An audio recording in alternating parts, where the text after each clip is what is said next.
On a quand même essayé énormément de jeux cette année. Ouais, j'en ai essayé 135. 135? Ouais. T'en as aimé combien? J'en ai aimé 10. Tu prêt? Oh! Petite entrée légère en position numéro 10. On aimerait ça te présenter un jeu. Il est pas si léger que ça quand même, hein? Il est corsé. Il est très corsé, puis c'est un jeu qui... C'est pour ça qu'on n'a pas la boîte avec nous, c'est que... comme il s'est terminé, on s'est dit, ben, on n'utilisera plus jamais le jeu, fait qu'on va le coller dans le vidange. Voilà, dans le recyclage. Dans le recyclage, parce qu'on est quand même... en 2019. C'est sûr que tous ces plastiques-là se recyclaient. Alors oui, c'est effectivement un jeu qui prend un certain temps à se digérer. King's Dilemma. C'est un jeu qu'on a joué en 18 parties, en fait, les gars. Ouais, 13 pour Raph, une quinzaine pour moi à peu près. 18 pour toi. Ouais, Tu les as toutes faites. je les ai toutes faites, puis c'est un jeu particulier, hein, un Legacy. On s'était On dit a qu'on fait ferait un- plus de Legacy. c'est ça. puis- C'est vraiment ça, je pense que... Quand on a pensé au top 10, on s'est dit, c'est quoi les 10 moments les plus forts de l'année, lesquels on a joué à quelque chose qu'on a fait, c'est un événement. C'est vrai. Et je crois que King's Dilemma gagnait amplement sa place dans ce top-là. Parce que c'est un peu ça le top 10 de l'année, c'est un regard sur l'année qu'on vient de vivre, puis qu'on fait quel jeu a teinté cette année-là. Ouais. Puis je pense que King's Dilemma en est pour beaucoup. On en a mangé, on en a remangé. On a des souvenirs vraiment forts de King's Dilemma. C'est un jeu politique dans lequel on est des conseillers qui doivent servir le roi. Donc à chaque tour, il y a une carte avec des options et on doit choisir en groupe quelle option on veut pour le royaume. Mais des fois, ça peut avantager notre famille comme ça peut avantager le royaume. Il faut faire la part des choses et c'est le fun quand même, mon Dieu! C'est tellement bon comme jeu. Narrativement, c'est riche. On est C'est vraiment. selon moi le meilleur Legacy niveau histoire. Ah oui! Ouais, Jusqu'à absolument. présent, là, il n'y a pas un Legacy qui nous a comme... qui est venu nous rechercher de même, qui a fait en sorte que on n'est pas brain dead à la fin d'une game, on a envie d'en faire une autre. C'est casual, c'est le fun. Mais bref, je l'ai pas non plus! Ha! C'est parce que, voyez-vous, les deux ont été poqués. Là. Il y en a un qu'on a au vidange, puis l'autre, je pense que Ben est parti avec parce que c'est le seul jeu qui est capable de jouer. Mais ça ressemble aux échecs quand même. Et oui, je parle ici de Detective Club, un jeu qui, pour vrai, c'est un jeu de party qu'il faut que tu ailles chez vous. Absolument. Pour vrai, là, genre, je ne le recommanderai pas assez. C'est vraiment un jeu agréable, le fun, qui se montre rapidement et qui a tellement une belle rejouabilité. C'est dans le même genre de jeu d'identité cachée, mais qui se joue en un tour. T'es dans ton identité cachée, un tour. Donc, si t'es le genre à pas aimer ça, à être le méchant, puis là, il faut que tu joues un jeu où tu sais pas où est-ce que t'es, puis là, il faut que tous les autres ils le savent, puis là, ils essaient de te trouver. C'est pas ça. Oui, on a un peu de ça, mais on a de ça pendant un tour de temps. Beaucoup de cartes à la Dixit aussi, alors Ah, c'est c'est un espèce de tellement beau, là. Dixit Spyfall. C'est un jeu que les gens ont beaucoup parlé de Detective Club, mais c'est pas pour rien. De quoi? De quel jeu? Detective Club! Oui. Merci. Parce que ça fait lever le party, ça fait lever le party pour vrai. Puis c'est un jeu qui est simple, somme toute, Ouais. tu sais, puis justement, ça dure un tour ton identité secrète, donc même si tu comprends pas le jeu, tu scrapes juste un tour de la game, c'est pas si grave! Et on va te laisser en description notre comment jouer, alors toutes les règles, si tu veux te faire une idée de comment jouer à Detective Club, c'est un jeu à ne pas manquer. Ok. Ouf, hey, là, ça c'était deux bonnes entrées, là, Hey, les je me gars. demande qu'est-ce qu'on pourrait avoir. On pourrait avoir un trou normal. Un petit digestif normal, après comme deux ça. entrées. Un petit digestif, on va y aller avec quelque chose de pas trop élevé. Un petit jeu de cartes évolutif. Oh! Attachez-vous, Seigneur, parce qu'on y va avec. Hey, on a des boîtes. Il y en a, pis ça c'est juste la première boîte. L'autre d'avant, on l'a crissé dans la vidange. C'est pas vrai. Marvel Champions, Ouais. qui est un jeu de cartes de Fantasy Flight, un jeu de cartes évolutif. Alors un peu dans la lignée de Arkham Horror, Seigneur des Anneaux, jeu de cartes évolutif. C'est un jeu dans lequel tu achètes une boîte de base avec des héros. Donc tu dois affronter genre Rhino, tu dois affronter Ultron et tu construis un deck de super-héros. Fait que tu peux être Spider-Man, Black Panther, tu peux être Captain Marvel. Et c'est vraiment, il y a beaucoup de potentiel là-dedans. C'est une boîte de base, mais à chaque mois, il va y avoir une nouvelle extension. À chaque mois! C'est écœurant, moi je trouve Pas ça toujours! cool. C'est déjà un pitch de vente que Pierre-Louis adore, tu sais. Moi, ce type de jeu-là me parlait pas à la base, puis thématiquement, je suis pas un tripeux de Marvel, mais je trouve que c'est bien amené ici. Je trouve ça vraiment cool, puis je trouve ça cool que Fantasy Flight s'approprie Des grosses licences des comme licences ça. comme ça, puis qu'ils utilisent à fond dans leur mécanique qu'ils ont si bien approuvé dans le fond, parce qu'il y a déjà des fans. T'sais. Puis Pierre-Louis t'a dit que bien qu'ils viennent de sortir, ça fait pas longtemps, toi tu te vois encore jouer à ce jeu-là. C'est certain, mais moi c'est bien sûr, je suis un fanboy fini de FFG, vous le savez, et moi je trouve qu'ils ont appris beaucoup de leurs aventures en territoire évolutif. Fait qu'il y a plein d'écueils qu'ils ont évités ici, par exemple dans Arkham, dans Legend of the Five Ring, on devait acheter 2 boîtes de base pour être en mesure de jouer et de profiter du deck building. Pas ici, t'as juste besoin de ça puis t'as de quoi vraiment te faire des decks et te faire du fun. Numéro 8! Oh boy, numéro 8, je pense que là on est prêt à rentrer dans Ça, le... c'est le numéro 8. Ça, c'est le Ah, numéro ça c'est le 8. numéro Là, on est 8. rendu au Ok, je numéro refais 7. ça. C'est bon, je recommence. Fait que là on est au numéro 7. Ouais. Moi je pense qu'on va commencer à rentrer dans le crunchy tranquillement. Un petit peut-être pas un plat principal, mais... Même 2. Ah ouais, on fait ça. Je pense qu'on fait ça. Puis je pense que ça va être la première fois que Ever. It's Game, on On s'est casse. penché là-dessus puis on casse notre top 10. Doyon a toujours aimé ça, briser des jeux. Là, il a essayé de briser un top 10 en mettant ex-aequo cette 7ème place. Ex-aequo en 7ème place. Donne-moi-le. Tiens, on est ici. It's a Wonderful World. Et Res Arcana. Vas-y, commence et on va finir par expliquer pourquoi ils se retrouvent ex-aequo ces deux jeux-là. Ah, ben, ils sont pareils. Je pense que tout d'abord, on a commencé par découvrir Res Arcana en début d'année sur Cam. Oui. Puis ça, depuis ce temps-là, Moi j'y ai joué énormément, j'y ai joué à 2, j'y ai joué jusqu'à 4, j'en ai fait plusieurs parties d'affilée, j'adore ce jeu-là. La simplicité du jeu est désarmante.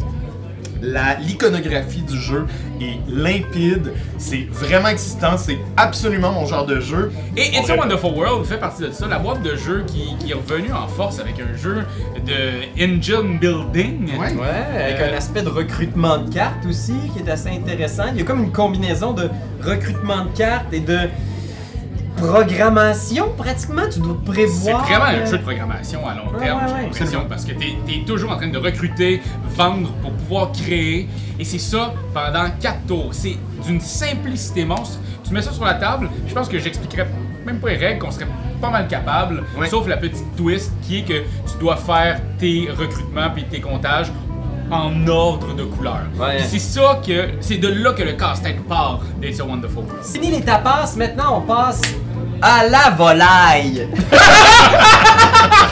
Checkez ça, ce qu'on a trouvé, une belle grosse dinde. Boum! Tabarouette. Yeah! Wingspan, on pouvait pas ne pas le mettre dans notre top, hein, forcément. Ben, on s'est énormément posé de questions Ouais. parce que, bon, Wingspan est un jeu du début de l'année. Ouais. Puis on essaye aussi beaucoup de garder en tête ce début d'année-là parce que des fois, on est prêt à vouloir mettre dans le top 10 des jeux qu'on vient de jouer parce que c'est la nouveauté. On a ce syndrome-là, on a cette maladie de la nouveauté. Mais ici, ça veut dire que ça nous a marqué quand même beaucoup. Ouais. Début d'année, un début d'année fort. Elisabeth Hargrave qui nous a arrivé avec ça. Ouais. Stone Meyer Games avec Comme une ça. édition à se jeter par terre. Absolument. Pour ceux qui connaissent pas Wingspan, c'est le gros canon de Stone Meyer Games qui est sorti en début d'année. Les gens se sont arrachés, il était plus trouvable nulle part. Il y avait des files d'attente pour pouvoir avoir une copie du jeu. 2019 est vraiment sous le signe Wingspan. Absolument. Puis la production est magnifique. C'est un jeu d'engine building, donc qui rappelle un petit peu les jeux qu'on vous a présentés. Donc on essaie de, comment dire, construire notre petite ferme d'oiseaux. Alors il y a différents types d'oiseaux. C'est tous des véritables oiseaux nord-américains en plus. Fait que t'as plein de petits faits sur comment t'appelles ça, la science des oiseaux. L'ornithologie. L'ornithologie. Exactement. Oh. Et c'est super intéressant parce que chaque oiseau a une espèce d'effet spécial. C'est un tableau building, un peu à la Terraforming Mars. Donc tu vas jouer ces oiseaux-là dans divers habitats. Puis ensuite, tu vas activer des rangées d'oiseaux. On va vous laisser en description notre critique et notre petite explication des règles. C'est vraiment chouette, mais c'est surtout magnifique, simple, addictif.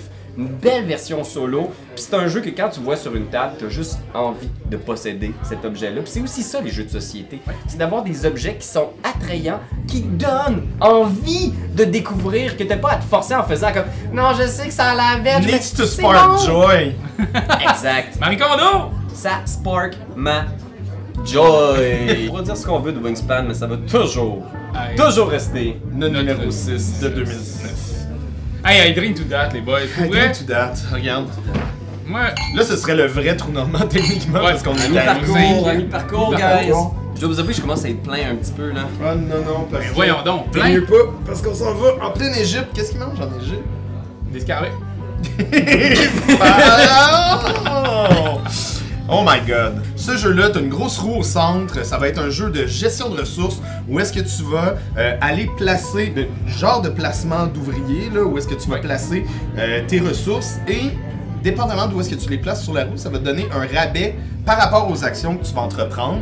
Donc, c'est vraiment de la micro-gestion de à quel moment je choisis de mettre où, quoi par rapport à cette roue qui tourne là au centre. Essayer de gérer ces mini-games-là en périphérie. Man, c'est trippant. Les petits efforts d'efficacité sont vraiment importants. Alors, ces petits rabais-là, tout le monde les cherche, ces opportunités d'affaires-là pour construire la plus belle pompe. Et c'est justement là que tu peux voir ce que les autres veulent, essayer de contrecarrer leur plan. C'est un beau euro compétitif que moi je conseille absolument. S'il y a un jeu de cette envergure-là que vous devez jouer cette année, c'est selon moi celui-là. Ouais, puis il est crunchy, il est stratégique, tu sais, il y a vraiment de la matière à réflexion, mais en même temps, il s'éternise pas. Il y a vraiment Non, le c'est ça. juste temps. On a 1 heure pile avec ça. Ouais, là. vraiment. Puis avec une explication des règles qui, ma foi, en les lisant, tu peux faire « Oh, c'est quand même beaucoup », mais en l'expliquant, c'est facile. Tu à regardes le comprendre. plateau puis tu comprends tout. C'est ce Exactement. genre de jeu-là. L'iconographie est claire, tout est clair. Vraiment, une belle job de catch-up games là-dessus au niveau de la Voilà. de l'édition. Alors c'était notre numéro 5 qui retourne dans son tombeau. Moi, vous savez, j'ai une dent sucrée. Ah, tu déjà le dessert? Ben, non, c'est l'idée. Tu sais, moi, j'aime toujours ça, une petite marmelette, juste avant de commencer. Une marmelette! Letter Jam! C'est toi qui as inventé ce terme-là, là. Non, mais je l'ai vu sur internet. Ah, ok. Genre confiture de lettres en français, puis après ça, marmelette. C'est Wow, très bon, c'est j'adore. Marmelette. Et Letter Letter Jam Jam. de CGE, qui, dans le fond, c'était la boîte qui nous avait amené Codename. Vous devez savoir, c'est un jeu de party et de lettres. Mais jeu de party entre gros guillemets, c'est-à-dire, on a tous un mot de 5 lettres à deviner. Et on devine les lettres une à la fois. Elles sont levées devant nous et on peut pas les voir. Comme dans Anabi, célèbre jeu de Antoine Boza. Alors, c'est ça qui est malin, c'est que tu as un petit puzzle où tu notes à chaque tour. Ok, là, il y a éplé un mot avec. On épelle les mots avec toutes les lettres autour de la table, mais on a toute une perspective différente sur ce puzzle-là et c'est comme faire des mots croisés. Je trouve que c'est la meilleure façon que tu as pu l'expliquer. C'est que c'est un mot croisé. C'est pas un jeu de party où on va exploser, que tout le monde va comme faire « Ouais, on boit du vin, tout le monde! » Non, c'est un jeu où on va se On va être creuser la chacun tête. assis devant nos propres puzzles, mais qui on va interagissent s'amuser entre les ensemble. autres. C'est bon, c'est vraiment le fun. Il faut dire que il est absolument d'une laideur extrême. Il faut le dire! Il faut vraiment le dire, il est laid. Ben c'est ça! Tu vas acheter le jeu, tu vas faire « Wesh qui est laid ». Mais, regarde, des fois, il y a du monde de C'est même. comme un pug! C'est fucking laid, mais c'est le fun!